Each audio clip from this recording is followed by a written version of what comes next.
Yep. Yep.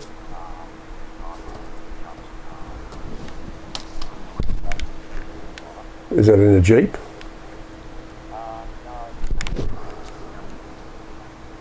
A what, sorry? Say it. Oh, right, okay. Gotcha, right, okay.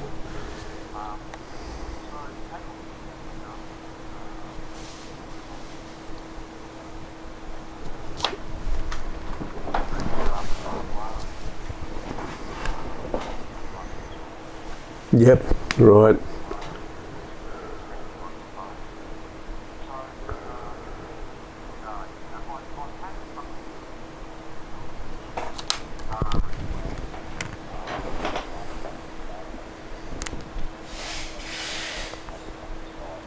Right.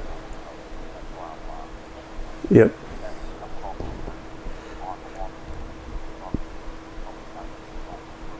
Right.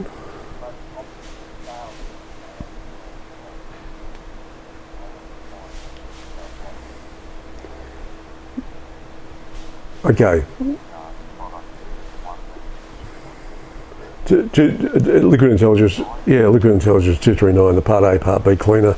Yeah, look, it's ideal for you, but you've got the radiator attached, and and the vehicle is, or the engine is going. Is that correct?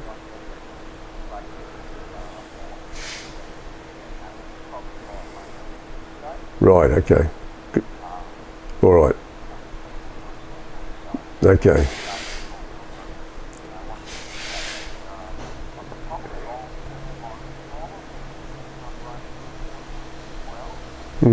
That's ideal.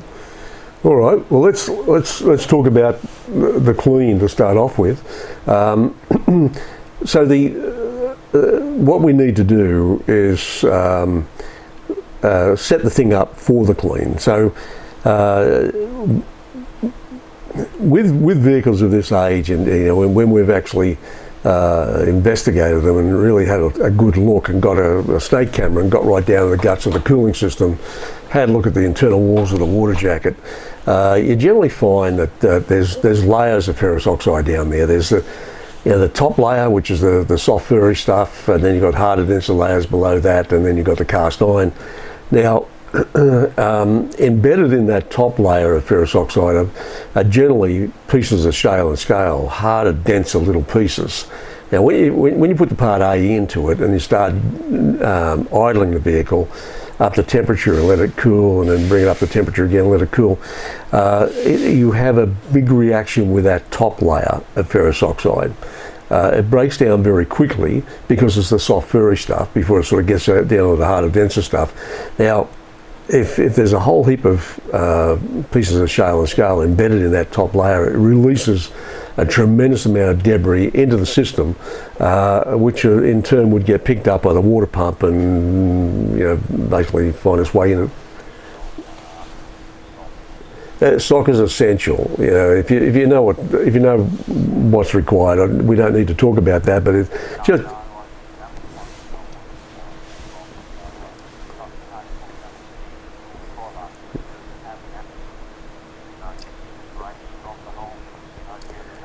no, no, because it's the initial. The shock that comes through that would end up blocking the flutes of the radiator, which then just exacerbates the whole problem. After that, what happens is, and that's why you need this filter sock in place in the top tank of the radiator to catch it all coming through. And after the first day, you pull that out and empty it or dispose of it and put another one in. But what the part No, no. There's enough in the kit to treat up to 30 litres of radiator water. So in the Willys there's probably no more than probably 10 litres. Now, so what we have to do is you make up a pre-solution of the 245 as you were 239 Part A in a bucket of water. just get Mum's plastic bucket out of the laundry, open up the Part A, there's a spoon in the kit. Each spoonful represents 1 litre of radiator capacity. So 10 litres, 10 spoonfuls. You can be very generous with the helpings. You just heap them in, once you've got that in there, you put some hot water in on top of it. It's got to be hot to get it to dissolve. You can boil a jug or hot water out of the tap's fine. Don't put cold water in with it. You'll be there for a month of Sundays trying to dissolve it. So once that's fully dissolved, then all you do is pour that into your empty cooling system. Now, the idea with making a pre-solution up is that you don't want to fill the cooling system up with that pre-solution, because then maybe, if you made up, say, 10 litres and you can't get 10 litres into it when you make the pre-solution in a bucket, then you're underdosing it. So what we do is we put about 2 litres of water in with it, mix it up, pour that in, then top it up with a garden hose. And now we've got a full complement in there. But as I said, the things to do before we start is, if it has a thermostat in it, remove the thermostat. We want as much flow. Yeah, we want as much flow as we possibly can. What makes this stuff work harder than is that we need turbulence, heat, and flow. Turbulence, heat and flow. They're the 3 things that make this product work well. Times 10 compared to just sort of sitting there in the shed and doing nothing. Right? So, all right, now once we've put the sock in the radiator, take the thermostat out, put the product into the cooling system as a pre-solution, top that up with the hose, put the cap on. Now all we need to do is to idle it as many times as you can over, say, a 2-day period. So bring it up to temperature, get it hot, don't want to kill it. When it wants to go, if it wants to go past center, switch it off, let it cool, do it again, as many times as you can do. Now, what we normally do, because we haven't got X-ray vision, just normal running temperature. Nothing special there at all. Now, the thing about it is that because we don't have X-ray vision, you don't know where you are in relationship to the clean. If we said, look, 2 days is probably enough, well, we don't really know if 2 days is enough to clean it right out completely. But what you can do is go on the colour of the liquid, and that will give you a pretty good indication of where you are in relationship to the clean. So what I mean by that is when you put the product in out of the bucket, it is clear. It's maybe a little bit hazy, but it's clear. Looks like clear water. You pour that in, top it up with a hose, and start her up. And within a couple of hours of running it, you've had that big reaction with the top layer of ferrous oxide, the soft furry stuff, and that clear liquid then starts to look more like a big brown scungy pea soup in there. It's a real reaction type of thing going on. Now, as soon as it gets past that top layer and you're down onto the harder, denser layers below it, because they're denser, the whole colour, or the chemical reaction slows down, and the colour goes from brown to almost like a light beer colour. Right now, the closer you get back onto the cast iron, so as you get past that next layer, you get back onto the cast iron, and the less you've got to react within your cooling system, the clearer that liquid becomes. So it goes from clear to a brown, scungy, murky look to a light beer. Then that light beer starts to look more like a pissy yellow, and then it gets back onto clear again. So they're your parameters. That's what you're working towards. So from clear to clear. Now, if that took a day, you would see the liquid being clear on the first day by the time you finished. If you go... Well, what we say about the product is that it's pretty much inert to copper, brass, solder, cast iron, and cast aluminium. So you can't do too much damage with it, but it is a cleaner, and it is a reasonably aggressive cleaner, but safe-ish to use. But it's still a cleaner, and as such, it's mildly corrosive. So what the next thing is this willy is chock-a-block full of corrosion. So we don't want to make anything worse than what it already is. Right, so what we try to do is say, okay, some people have all the time in the world. Some people have jobs. What we try to do is maybe sort of do it over a weekend, and over that weekend. Just do as hard as you can over the weekend. The more time you stop and start the vehicle over that period of time, the better clean you'll get. And as soon as that colour gets to that level, now let's say you did do it over the weekend. You started on, say, Saturday. By the time you get to Sunday night, and it's not clean, it's not, and it still looks, beer-like, then you just do one extra day at a time. All right. So now.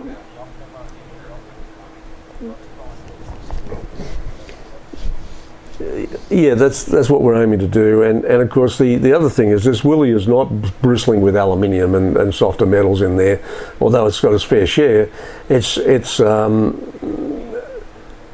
right. That's okay. Yeah, it's not. This stuff isn't. It's not like an acid. It's not going to corrode the crap out of everything. It's just that the corrosion is already there, and we don't want to make it any worse than what it is. So part of the block is chewed away. The back of the Welsh plugs, flutes and radiators and stuff, and it's.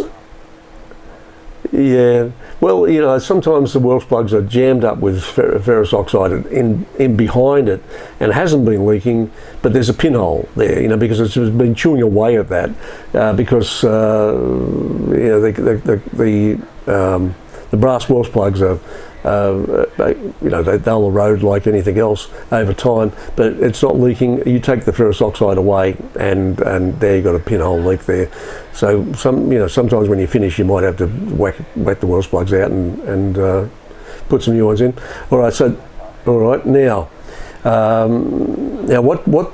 Getting back to your question about what it breaks it down into. Initially, those pieces of shale and scale will stay pieces of shale and scale, but we'll get rid of that in the sock. The rest of it, because of the harder, denser layers, there's no shale or scale there, but what it does, it breaks it down. It dissolves the calcium if there's any calcium in the system, but it breaks down the ferrous oxide, and it breaks it down into what they call an iron salt. What iron salt looks like is like talcum powder. There's zillions of these little particles of talcum powder. They're bright orangey red in colour, and if by the time you get to the end of it and you're flushing it out, and you open up the radiator cap and look down on the top deck of the radiator, it looks like everything's coated in rust. It just looks like rust. You can run your finger along it; it just rubs straight off. You can blow it off with a garden hose, but because it's gone through this chemical reaction to get it to where it is, it's taken on what they call a molecular attraction to metal. In other words, it's become clingy. It'll stick to every little nook and cranny within the cooling system, these iron salts. And so when you're washing it out, unless you've got a power flush tool, whether you've got the compressor mixed up with your air, it's terribly difficult to get it out. But that's why there's a part B, right? So when you flush it out, the power of the hose, that's it. Well, the power of the hose is never going to get to the back of the motor or into the head or the gunnels, and you can get some of it out, but you can't get it all. So flush it out. Don't be too zealous about trying to get it all out, because that's what the B is for. So as soon as you flush that out, you make up a solution of B, and you do that in exactly the same way as you did the A, with the hot water again, same number of spoonfuls. And then pour that in, top it up with a hose. Now B's an overnight thing.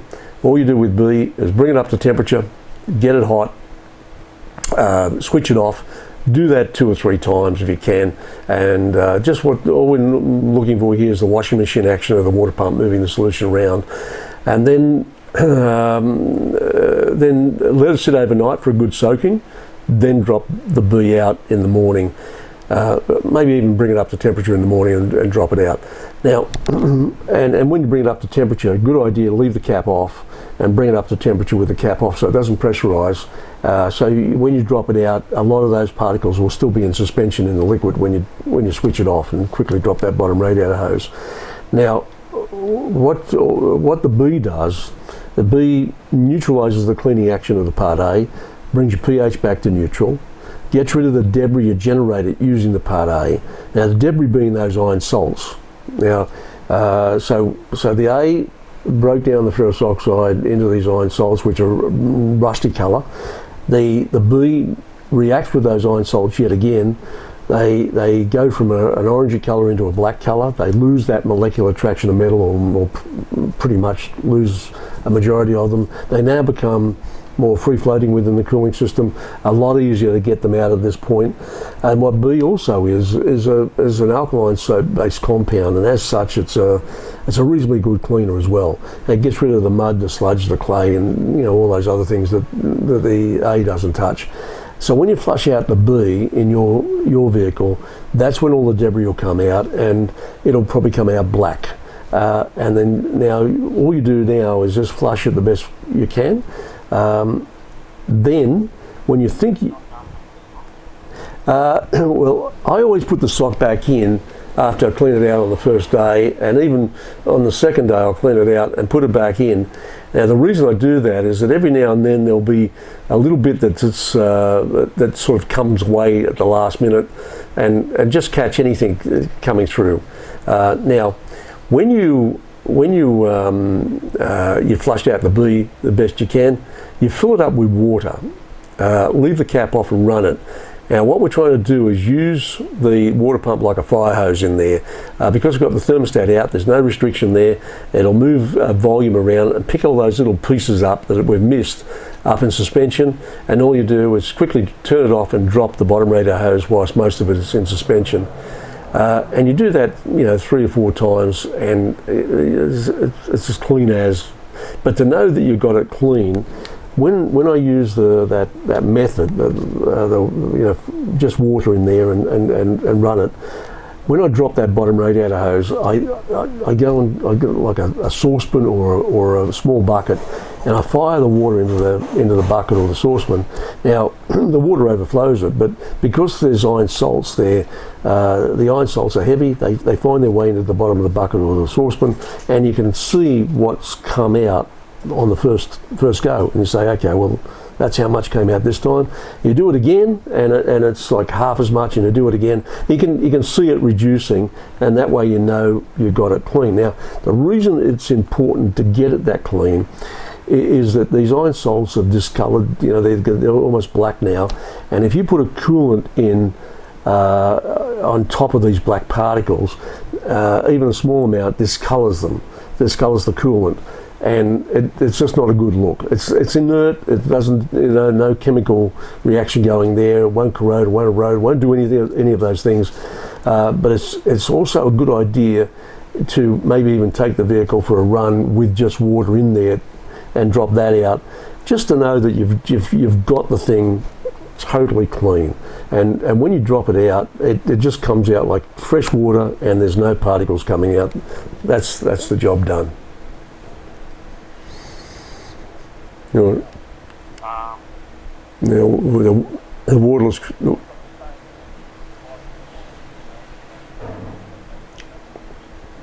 No, not at all. No. Yeah, there's no copper, brass, solder, cast iron, cast aluminium, and stainless steel. Stainless steel is probably inert to everything, but you can put sulfuric acid in there, and it'd probably be okay. Yeah, so that's okay. Mm-hmm.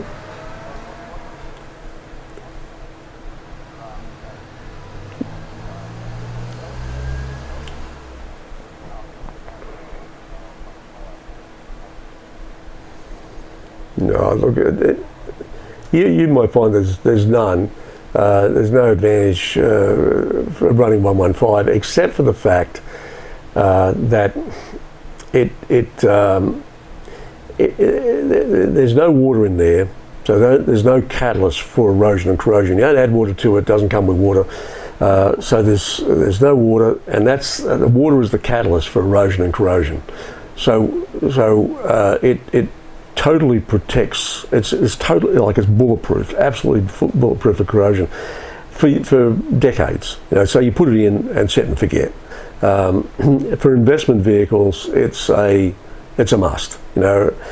No water means no vapor pressure in your cooling system. So it doesn't matter what pressure cap you're running, you end up with zero pressure in your cooling system. All right, so